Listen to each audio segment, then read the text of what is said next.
Class 8th का chapter number 9, ये lecture number 2 है।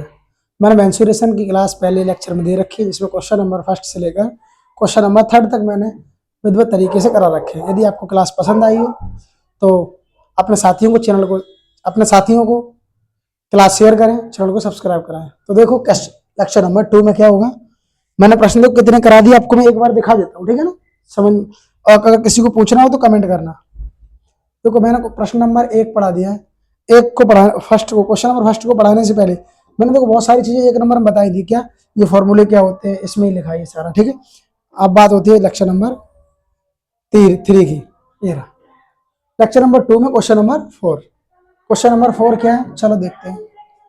एक चतुर्भुज, the diagonal of a quadrilateral, quadrilateral के सम चतुर्भुज, एक सम चतुर्भुज दिया है। क्या दिया है? एक सम चतुर्भुज दिया है।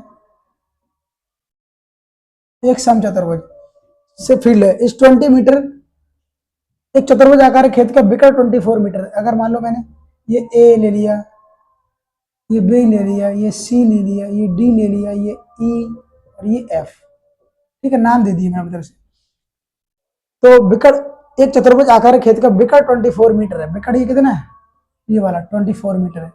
और शेष समभुज त्रिभुज में इस विकर्ण पर खींची गई जो लंब है वो 8 मीटर और 13 मीटर है। इसमें 8 मीटर दे रखा है और इसमें 13 मीटर दे रखा है। तो खेत का क्षेत्रफल, तो क्या बोले, the area of the quadrilateral. तो क्वाड्रिलेटरल देखो आपको 2 ट्राइंगल्स मिल रहे हैं, लेकिन जहां ये परपेंडिकुलर पड़ा है तो 190 डिग्री का एंगल बनता है। यहाँ भी क्या बनेगा? 90 डिग्री का एंगल। तो सबका बेस क्या होगा? 24। बेस क्या होगा? 24। बेस क्या होगा? 24 होगा, ठीक है। बेस क्या होगा? 24। ओके,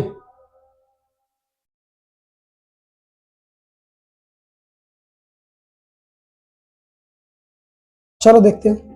तो लिखेंगे area of quadrilateral, area of quadrilateral.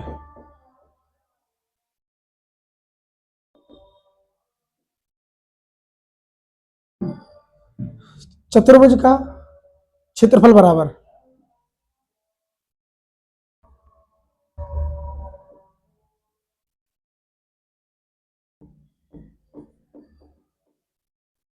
क्षेत्रफल क्या होगा इसका? तो होगा 1/2।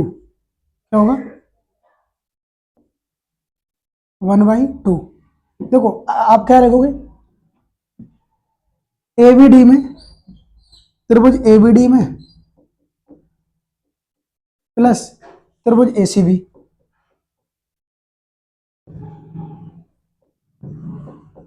तो देख लो, तो 1/1/2। एबीडी में बेस कितना है? 24, कॉमन है बेस। इसमें एच, ये H1 मान लो और ये H2 मान लो। तो जो आपका H1 है, देखो पहले सुन लो, ये जो एक चीज और समझ लो आप यहाँ पे पहले, ये रहा,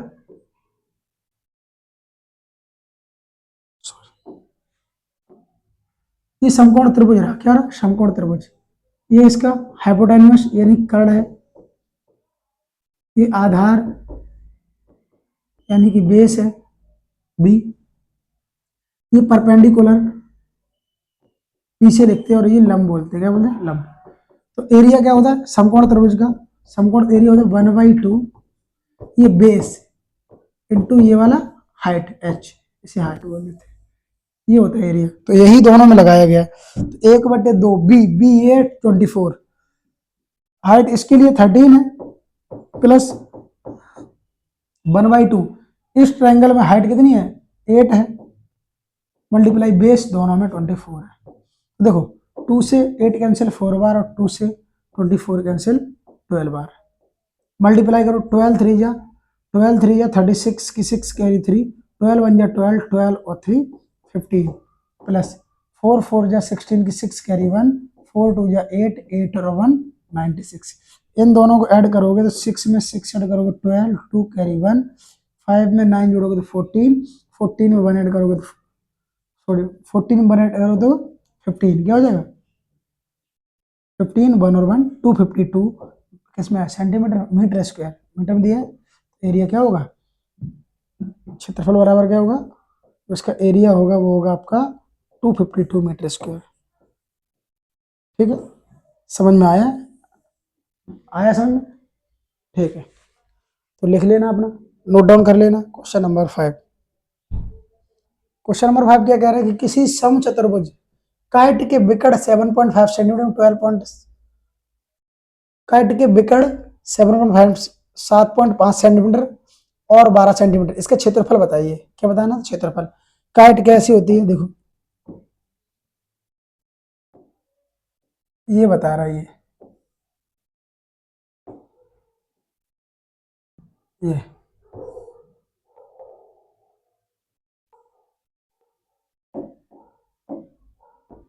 अगर मान लो ये ए, ये बी, ये सी, ये डी,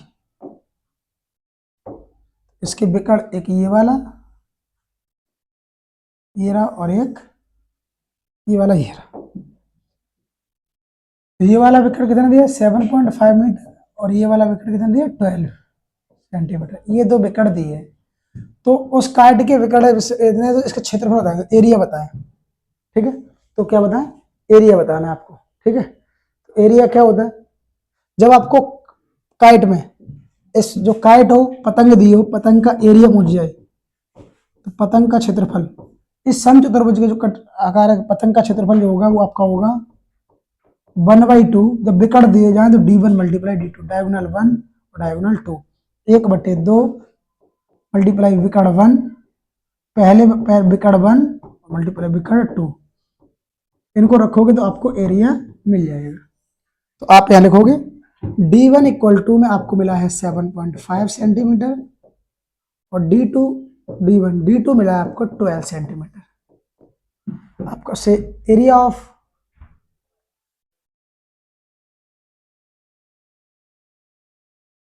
ऑफ काइट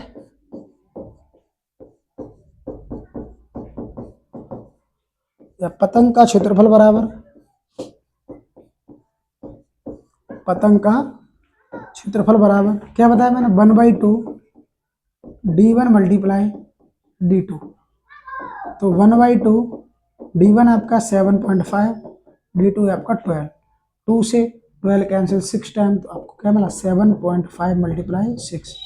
6 का मल्टीप्लाई करोगे 6 5 टेबल आती है ना 6 की, आपको सबको आती है। ठीक है, फिर 6 5 जा 30 की, 0 कैरी 3, 6 7 जा 42, 6 7 जा 42, 42 में 3 ऐड करोगे तो क्या मिलेगा? 45।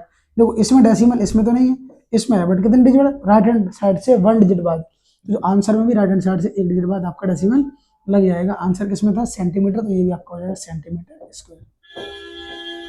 ठीक है, ये कर ओके।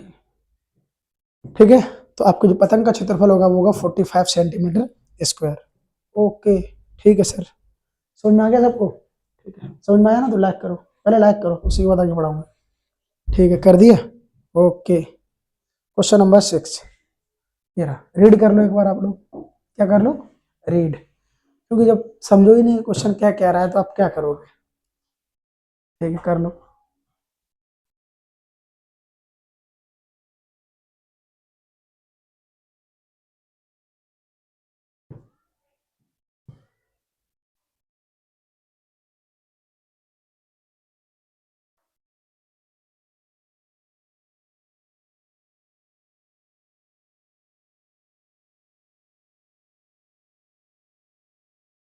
क्या प्रश्न दिया है कि find the area of rhombus whose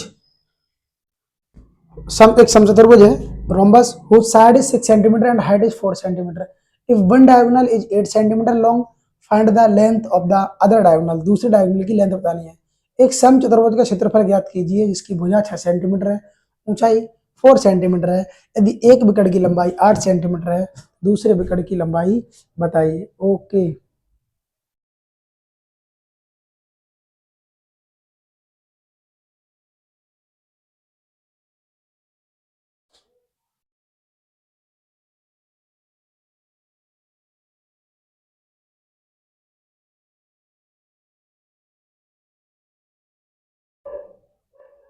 देखो एक समचतुर्भुज है, क्या है? समचतुर्भुज है,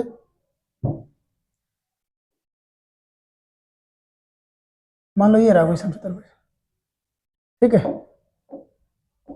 इसने कि इसकी एक भुजा मान लो ये रही 6 सेंटीमीटर और इसकी ऊंचाई 4 सेंटीमीटर, ठीक है।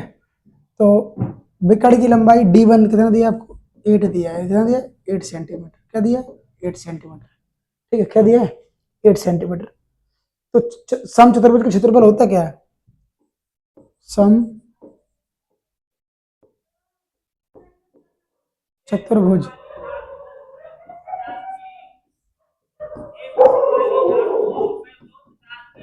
क्षेत्रफल क्या होगा, सम चतुर्भुज क्षेत्रफल क्या होगा, ये h मल्टीप्लाई बेस आधार गुणे ऊंचाई, क्या होता है आधार गुणे ऊंचाई,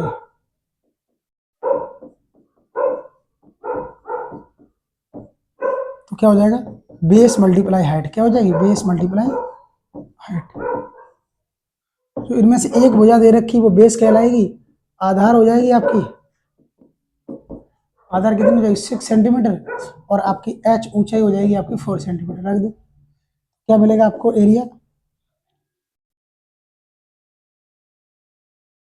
एरिया मिलेगा बेस, बेस कितना है 6, ऊंचाई कितनी है 4, तो कितना मिल जाएगा 24 सेंटीमीटर स्क्वायर। और आपको एक चीज पता है कि इसी का एरिया निकालने के लिए एक और प्रॉपर्टी होती है, क्या होती है वो देख लो, इसी का एरिया निकालने के लिए एक और प्रॉपर्टी होती है, वो होती है area of rhombus,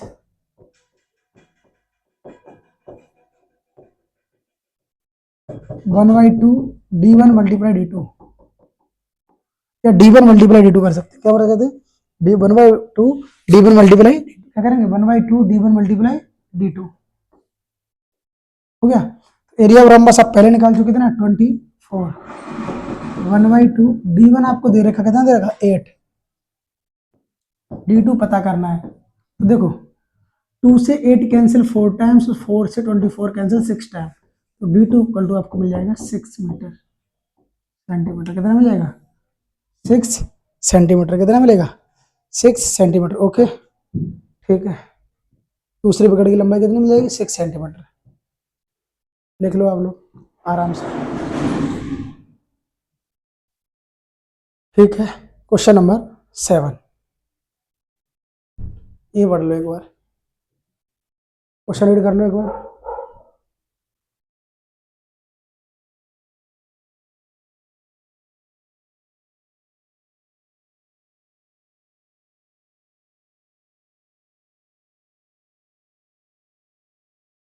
question number 7 read कर लिया, कर लिया, क्या किया कि in a building the floor has 3000 tiles of rectangular, rectangular मतलब आयताकार टाइल्स है shape, and each tile has a width of 45 centimetre and a length 30 centimetre, if the floor is to be polished at the rate of 4 रुपए per meter square meter, and the total cost of polishing the floor, किसी भवन के फर्श में समचतुर्भुज के आकार की 300 टाइलें हैं, इनमें से प्रत्येक टाइल की चौड़ाई 45 सेंटीमीटर, लंबाई 30, यदि फर्श को 4 रुपए प्रति वर्ग मीटर की दर से पॉलिश किया जाए तो इस फर्श को पॉलिश करने की कुल व्यय ज्ञात कीजिए।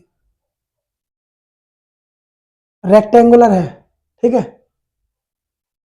तो आयत का क्षेत्रफल समचतुर्भुज है, जो आयत है वही, तो समचतुर्भुज क्षेत्रफल L/B हो जाएगा, क्या हो जाएगा 300 टाइल्स लगनी है और एक टाइल, तो L कितनी है लेंथ ऑफ टाइल, टाइल की लंबाई equal to each tiles as a width 40 centimetre and the length of 30 centimetre, length कितनी है 30 सेंटीमीटर, टाइल की चौड़ाई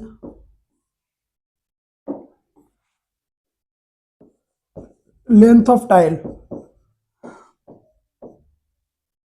क्या टाइल, टाइल की चौड़ाई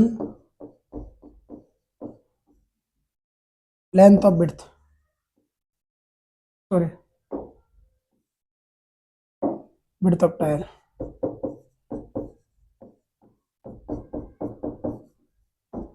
45 सेंटीमीटर है। Area of tile, area of one tile, तो हो जाएगा L इंटू बी।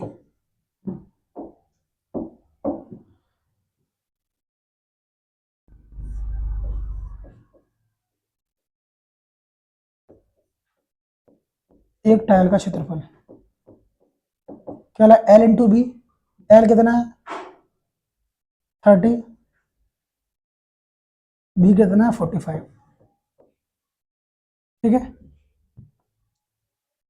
तो 0 पहले रख लो, 3 5 जा 15, कैरी 1, 3 4 जा 12, 12 और 1 13, 12 और 1 13 सेंटीमीटर स्क्वायर।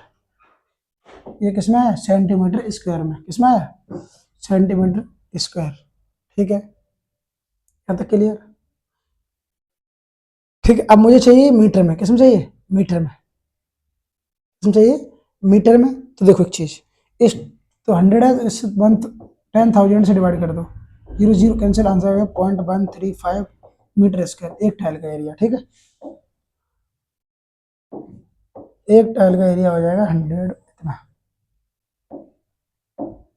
चलो देखो आगे क्या कह रही है अब।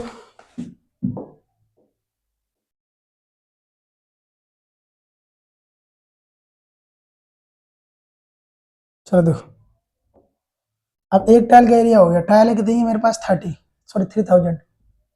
Total tile, area of total tile,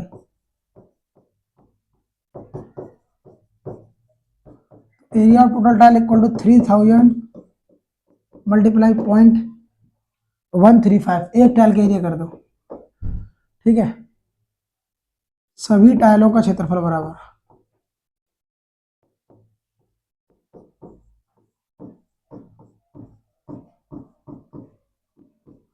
तो करोगे मल्टीप्लाई, 3 0 एक साथ रख लो, 1 2 3, 3 का बराबर 3 5 जा 15, कैरी 1, 3 3 जा 9 और 1 10 की 0 कैरी 1, 3 1 जा 3 और 1 4, डेसिमल 1 2 3, 1 2 3, डेसिमल कितने बार हो गए 3 डिजिट बाद, डेसिमल कितना होगा 3 डिजिट बाद, तो आंसर आया 405 metre square area of tile.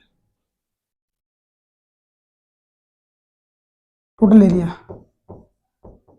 ये आ गया, टोटल एरिया, कुल क्षेत्रफल आ गया आपका। ठीक है, अब क्या बोला, खर्च क्या बोला, इसके पॉलिश का जो खर्च है 4 रुपए पर मीटर स्क्वायर, 1 मीटर स्क्वायर का जो खर्च है वो कितना 4 रुपए।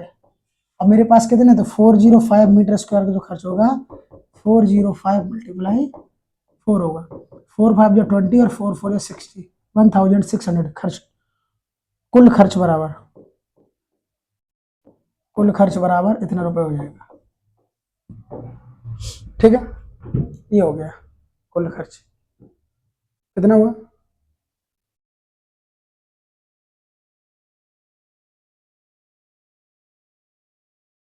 कुछ गड़बड़ हुआ आपका।